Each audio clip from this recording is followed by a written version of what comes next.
That is the picture. And what the author of Hebrews wants us to do is not quit. Don't give up now. Don't give up now. We're just getting to the good part. The challenge, though, is so you've got the God of the Old Testament and you've got the God of the New Testament, and they don't often look the same. And Christians have really struggled with how you put those two realities together. How do I reconcile the God of the Old Testament and the Jesus of the New Testament? They don't seem like they're the same person. But that is incorrect. They are the same person. The Bible says that God is the same today as he was yesterday and will be tomorrow. God never changes. So what gives there? How do we understand this? Well, let me show you a little picture that has really been helpful for me in understanding this. What you're looking at here is, anybody know where this is? Niagara Falls, exactly. Now, Niagara Falls has been around for about 10 or 12,000 years. It's a result of the glaciers retreating, and it is spectacular. How many people have ever been to Niagara Falls? It's a beautiful natural wonder, nestled in a gross, gaudy Las Vegas of Canada kind of thing. If you want to go to a wax museum and go see that, this is your place. And in those 10 or 12,000 years, Niagara Falls has pretty much been doing what it does. Water going over rocks. Millions of liters of it. It's loud. The mist rises high in the sky. You can see the mist rising off the falls well before you ever see them. You can hear the falls well before you ever see it.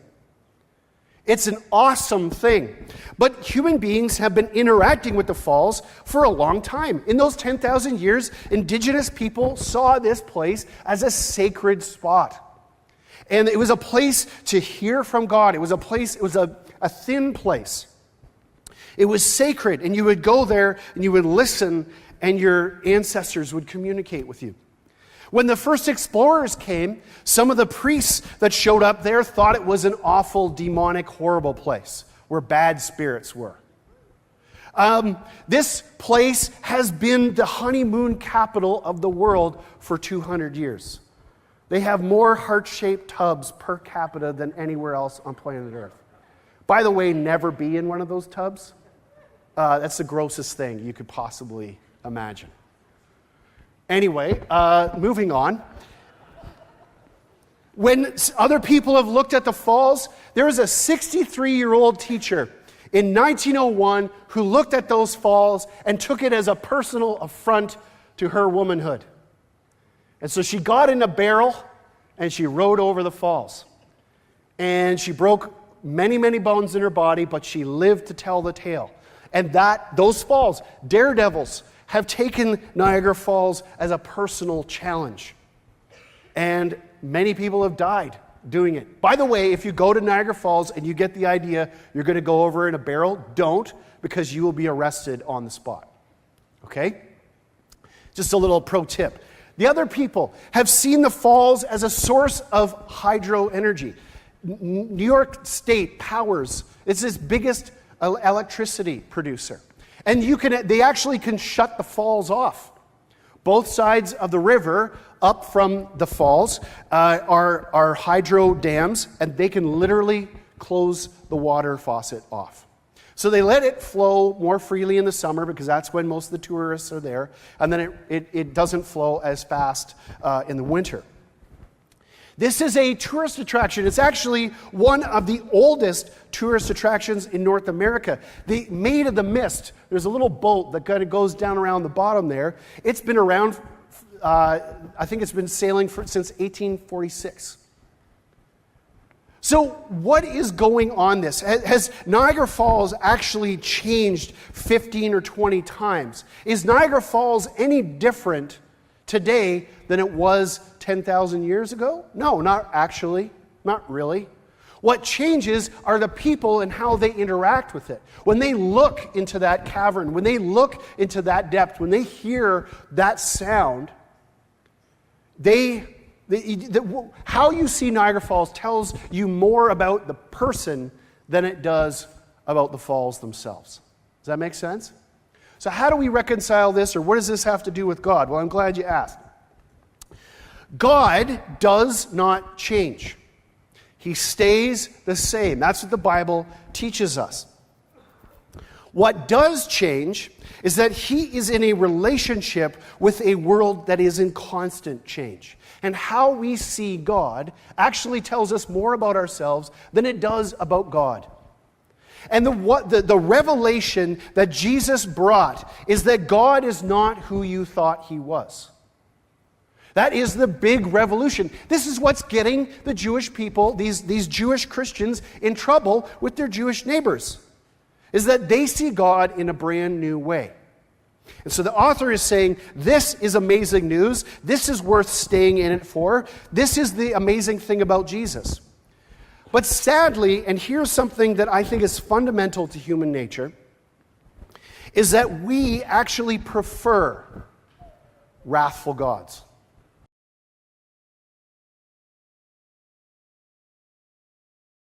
One of the challenges of being a human in relationship to God is learning how to hear his voice.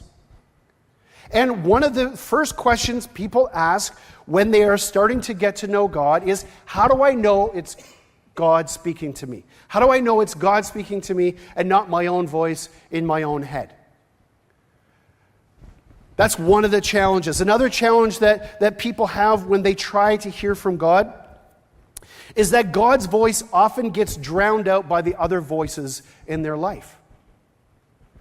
A third reason that people often ignore or don't hear from God is that they don't like what God is saying. And so they would prefer that he say something else. And so they ignore what God is saying. The beautiful news of Hebrews 12 is that God is operating in a new way and he is speaking into your world. And if you will listen, you will hear the healing words of Jesus in the middle of your life.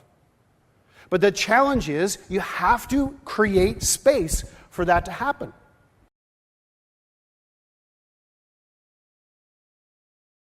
The first house I ever owned with Kath.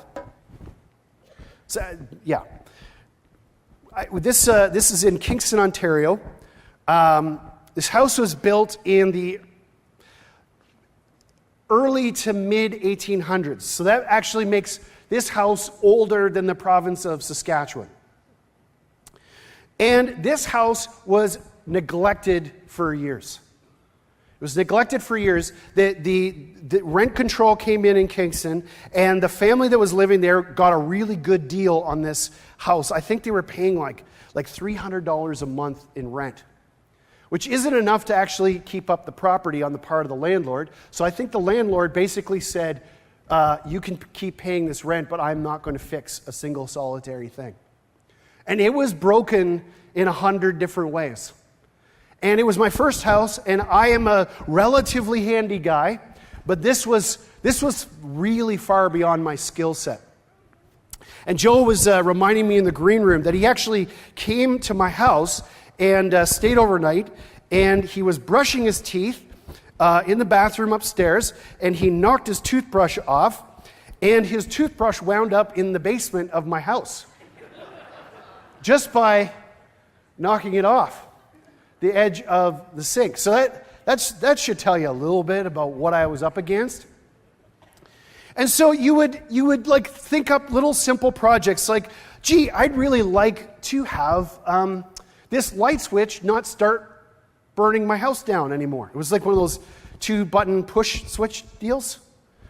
And you're like, okay, I'm going to get a light switch. Well, you pull the light switch out and you realize, oh, I've got knob and tube wiring. And so you gotta fix that, and then you pull the wallpaper off this wall, and you realize all the plaster is falling down. So you gotta tear the wall off. And then I go to fix the kitchen sink, and I realize, oh my goodness, I've got lead pipes. And you start small stuff, and you wind up having a house that, in Kath and I could not find the photo, but we have this photo of our niece and nephew sitting on our couch, and it looks like a bombed out, like war-torn house. Like someone put a shell through the building.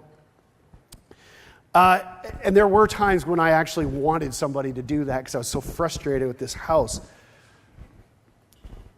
Years of neglect, years of kludgy fixes, things that you shouldn't do. Like one of the wiring things was someone ran a crummy little lamp cord through the wall.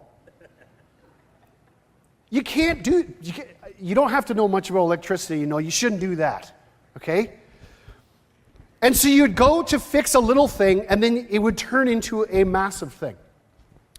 And my house was no different than the house on the right or the house on the left. Everybody was up against it.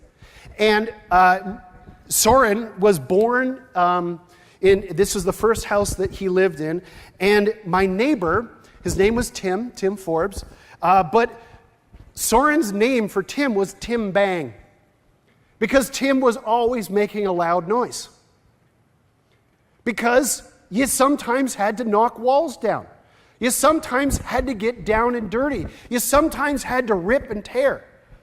I bought a lot of crowbars and sledgehammers to fix this house. Stuff needed fixing. And if you papered over the problems, you were no better off. You could replace the kitchen sink. You could replace the bathroom sink. But what good is it if you're filling it up with water that came through a lead pipe? Sometimes you have to tear things down in order to make them better. And what this passage is telling us is that God is about to shake the earth to its foundations. He's about to strip it back, and he's about to expose all of the kludge fixes, all of the lamp cords running through the walls, all of the half ideas, the poor attempts, the shoddy workmanship. All of it is getting shaken, all of it getting burned, and the only things that will remain are that which is stable, that which is permanent, that which can be built upon. Why is God making such a big noise? Because sometimes you need a jackhammer. Why is God burning things down? Because sometimes that's the best thing to do. I was tempted to do that many times.